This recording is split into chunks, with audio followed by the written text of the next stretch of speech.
औज़ुबिल्लाहिमिनश्शैतानिर्रजीम बिस्मिल्लाहिर्रहमानिर्रहीम। Hello viewers, कैसे हैं आप? मैं हूं अज़मत मुस्तफ़ा और आप देख रहे हैं मेरा यूट्यूब चैनल अज़मत व्लॉग। आज जिस टॉपिक के बारे में हम डिस्कस करने जा रहे हैं वो ये है कि क्रिमिनल केसेस में कंप्रोमाइज़ कैसे होता है और क्रिमिनल केसेस में कंप्रोमाइज़ करते हुए किन किन बातों का ख्याल रखना चाहिए ताकि मुद्दई जो है उसको कंप्रोमाइज़ करने के बाद किसी मुश्किलात का सामना ना करना पड़े। इससे पहले अगर आपने मेरे चैनल को सब्सक्राइब नहीं किया तो सबसे पहले मेरे चैनल को सब्सक्राइब कर लें ताकि मेरी हर आने वाली वीडियो आप तक आसानी से पहुंच सके। सेक्शन 345 CRPC जो है वो डील करता है कि जो फौजदारी केसेस हैं, जो क्रिमिनल केसेस हैं, उसमें कंप्रोमाइज़ कैसे किया जाता है। उसमें तीन जो है पार्ट्स हैं जी। सेक्शन जो है 345 CRPC के, उसमें सबसे पहले जो है कुछ ऑफेंसेस उसमें बताए गए हैं, जराइम बताए गए हैं जो कि काबिल राज़ीनामा हैं। कुछ जराइम ऐसे हैं जो कि नाकाबिल राज़ीनामा हैं और कुछ जराइम उसमें बताए गए हैं जो कि उनमें राज़ीनामा जो होता है with the permission of court होता है, वो अदालत को दरख्वास्त देनी पड़ती है। अब जहाँ तक ताल्लुक है जी, जो काबिल राज़ीनामा जो है जुर्म होते हैं उसमें तो सिर्फ सिंपल आपने अदालत में जाके बयान देना होता है या पुलिस के सामने भी आप बयान दे सकते हैं कि हमारा राज़ीनामा हो गया है और मैं मुकदमे की पैरवी नहीं करना चाहता, तो उससे आपका मुकदमा जो है वो ख़त्म हो जाएगा और मुलज़म जो है मुकदमा से बरी हो जाएगा। जहाँ तक नाक़ाबिल राज़ीनामा जुर्म का ताल्लुक है तो उसमें वो सबसे अहम बात यह है कि उसमें बहुत ज़्यादा एहतियात करनी चाहिए। उसमें आप मुल्ज़म से एक बयान अलफ़ी आप लिखवा लें सबसे पहले। वो मुल्ज़म आपको एक बार तो बयान अलफ़ी लिख के देगा कि जी मेरे ख़िलाफ़ जो मुकदमा था ये दुरुस्त था, मैंने ये गलती की थी। अब जो है वो क्योंकि मुज़द्दी ने मेरा राज़ीनामा करवा दिया है तो लिहाज़ा जो है अब जो है मैं आइंदा के बाद ऐसा जुर्म सरज़द नहीं करूँगा और ना ही मुद्दई के ख़िलाफ़ कोई कार्रवाई करूँगा।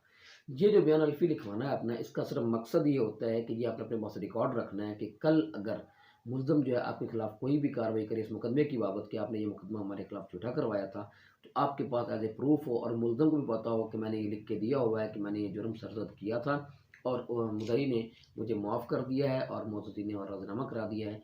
ये मुल्ज़म के इल्म में भी बात हो ताकि वो आपके खिलाफ कोई कार्रवाई ना कर सके। एक तो ये पहले आपने ये एफ़िडेविट मुल्ज़म से ज़रूर लिखवा लेना है। जहाँ तक कि आपके मुद्दई के बयान का ताल्लुक है राज़ीनामे का, तो नाक़ाबिल राज़ीनामा जुर्म में हमने, क्योंकि हम ये तो नहीं कह सकते कि हमारा राज़ीनामा हो गया है, क्योंकि कानूनन हम नाक़ाबिल राज़ीनामा जराइम में हम ये कह भी नहीं सकते और ना ही लिख सकते हैं और ना ही इस बात पे राज़ीनामा हो सकता है कि जी हमने इस जुर्म में राज़ीनामा कर लिया है। हम ये डायरेक्टली ये बात नहीं लिख सकते, ना ही अदालतें हमारी ये बात मानती हैं।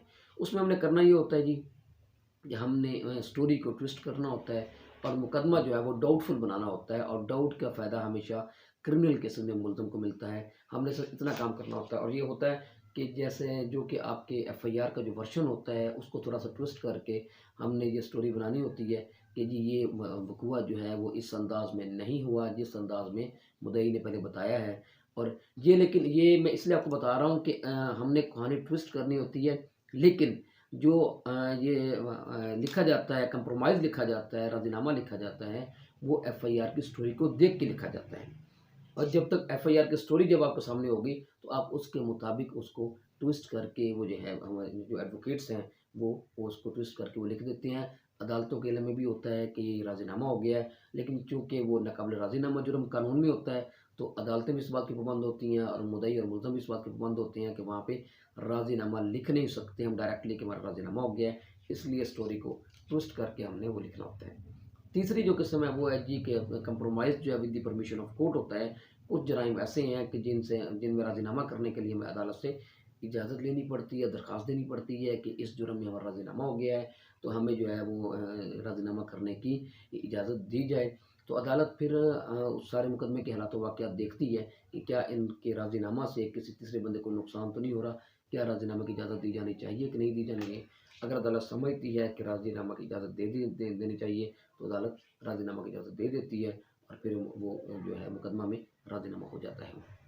तो ये थी जी 3 किस्में ये जो कि क्रिमिनल में मैंने बताया कि 345 सीआरपीसी जो सेक्शन है उसके तहत ये 3 कैटेगरी की हुई हैं। कानून में एक जुर्म जो है वो काबिल राज़ीनामा है, एक नाकाबिल राज़ीनामा है और तीसरा जो है वो काबिल राज़ीनामा है with the permission of court.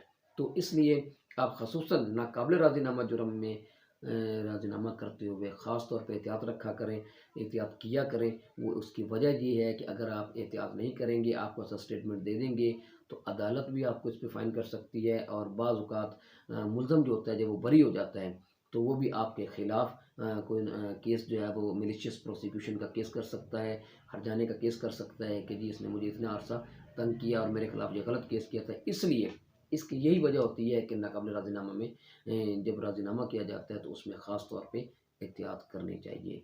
तो मैं उम्मीद करता हूँ कि इस वीडियो के हवाले से आपको जो क्रिमिनल केसेज़ हैं उनमें राज़ीनामा की बाबत कुछ ना कुछ इल्म हो गया होगा। तो इसके साथ मुझे इजाज़त दीजिए। अल्लाह हाफ़िज़।